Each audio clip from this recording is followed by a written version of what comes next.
노인에게 좋은 겨울 제철 음식 5가지. 겨울에 먹으면 더 건강해지는 음식이 있습니다.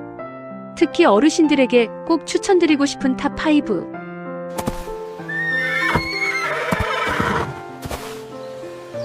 첫째, 굴. 면역력 증가와 뼈 건강. 겨울이 제철이라 영양이 가장 풍부해요.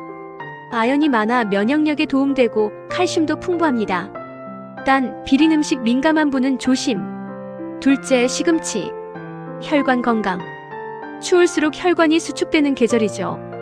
철분 엽산 풍부한 시금치는 피로 회복에도 좋아요. 셋째, 무. 소화 잘 되고 속 편한 음식. 겨울무는 특히 시원하고 단맛이 좋아서 소화 도와주고 속이 편안해지는 데 도움됩니다. 넷째, 고등어. 뇌 건강과 혈관 건강. 오메가3가 풍부한 겨울 고등어는 지방이 올라 가장 맛있습니다. 기억력 건강과 혈관 건강 관리에 도움이 돼요. 다섯째, 귤.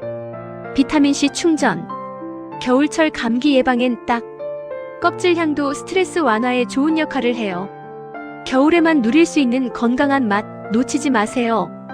필요한 영양은 충분히, 몸은 따뜻하게 챙기기. 혈압이 갑자기 오를 때 대처법 5가지. 갑자기 머리가 띵하고 혈압이 오른 것 같다고요? 이럴 때 당황하지 말고 이렇게 하세요.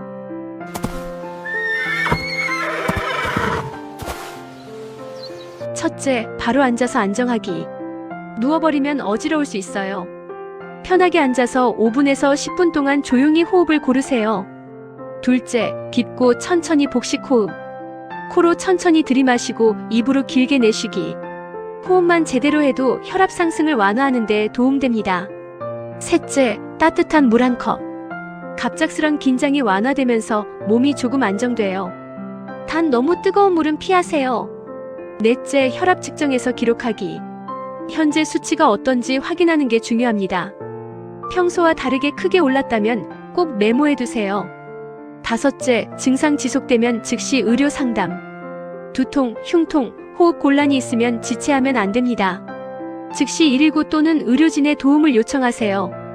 갑자기 혈압이 올라와도 침착한 대처가 가장 중요합니다. 평소 혈압 관리도 잊지 마세요. 당뇨 환자가 겨울에 특히 조심해야 할 점 5가지. 당뇨가 있으신가요? 겨울은 혈당이 특히 불안정해질 수 있는 계절입니다. 겨울철 혈당 관리 이 5가지만 꼭 기억하세요.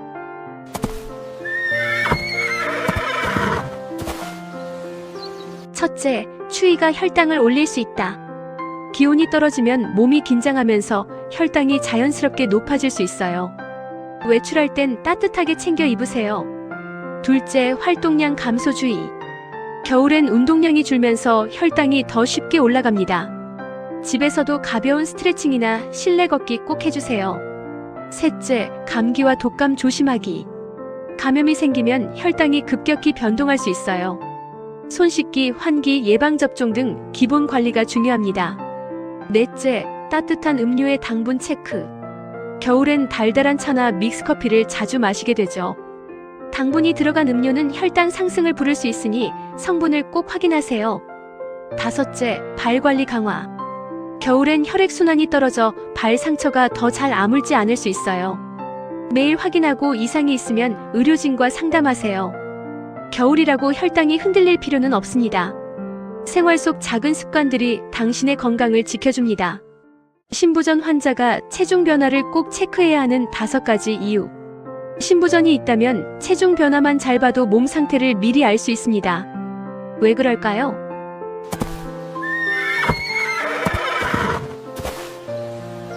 첫째, 체액의 급격한 증가.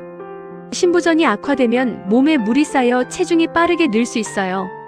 숨이 차거나 발이 붓기 전 체중 증가가 먼저 나타나는 경우가 많습니다. 둘째, 하루 1kg 이상 급증 시 경고 신호. 식사 때문이 아닌데 갑자기 1kg 이상 늘었다면 체액 증가일 수 있어 꼭 주의해야 합니다. 셋째, 아침마다 같은 조건에서 체크하기. 기상 후 화장실 다녀온 뒤 같은 옷차림으로 체크하면 변화를 가장 정확히 파악할 수 있어요. 넷째, 변동 기록하기. 일주일 흐름을 보면 악화 신호를 빨리 찾을 수 있습니다. 평소 수치와 조금만 달라도 의료진과 상의하세요.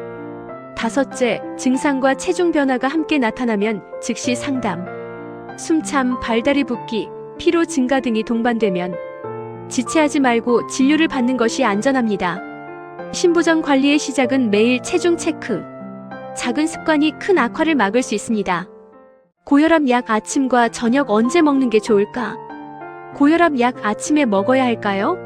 저녁이 더 좋을까요? 헷갈리셨다면 이걸 기억하세요.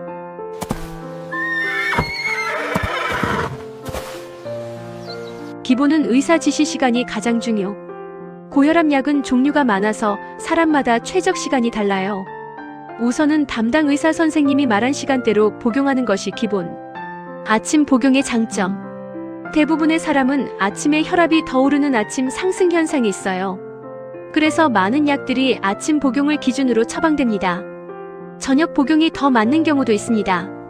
밤에 혈압이 잘 떨어지지 않는 분 또는 아침에 약 먹는 게 어려운 분은 저녁 복용이 도움이 될 수 있어요. 단 반드시 의료진과 상담 후 변경해야 합니다. 중요한 건 매일 같은 시간. 복용 시간이 바뀌면 혈압이 불안정해질 수 있어요. 아침이든 저녁이든 일관성이 가장 중요합니다. 어지러움, 부종 등 이상 반응이 있다면 즉시 상담. 몸에 맞지 않는 시간대일 수도 있어요. 증상이 계속되면 의료진에게 꼭 알려주세요. 정답은 하나가 아닙니다. 나에게 맞는 복용 타이밍을 찾는 것이 고혈압 관리의 핵심이에요. 콜레스테롤 낮추는 하루 습관 3가지. 콜레스테롤 약 없이도 조금씩 낮출 수 있는 하루 습관 아세요? 콜레스테롤 약 없이 낮출 수 있는 3가지 습관 지금부터 알려드릴게요.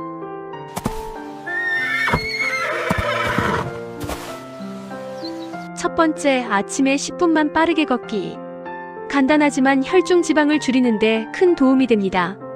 두 번째, 점심엔 반찬 하나 덜 짜게, 한 입 더 채소. 작은 변화가 LDL 콜레스테롤을 줄이는데 효과적이에요.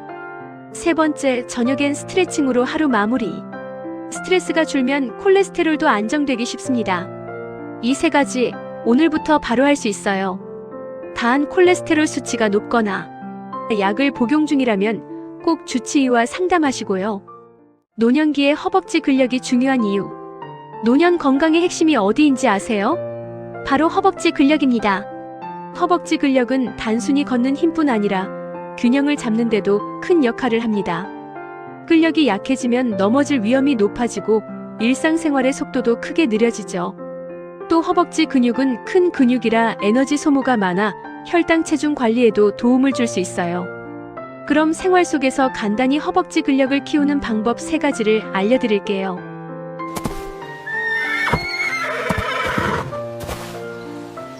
첫째, 의자에서 일어섰다 앉기. 집에 있는 의자를 이용해서 안전하고 간단히 운동할 수 있어요. 둘째, 계단 오르기. 가벼운 계단 오르기만 해도 허벅지 근력이 좋아질 수 있어요.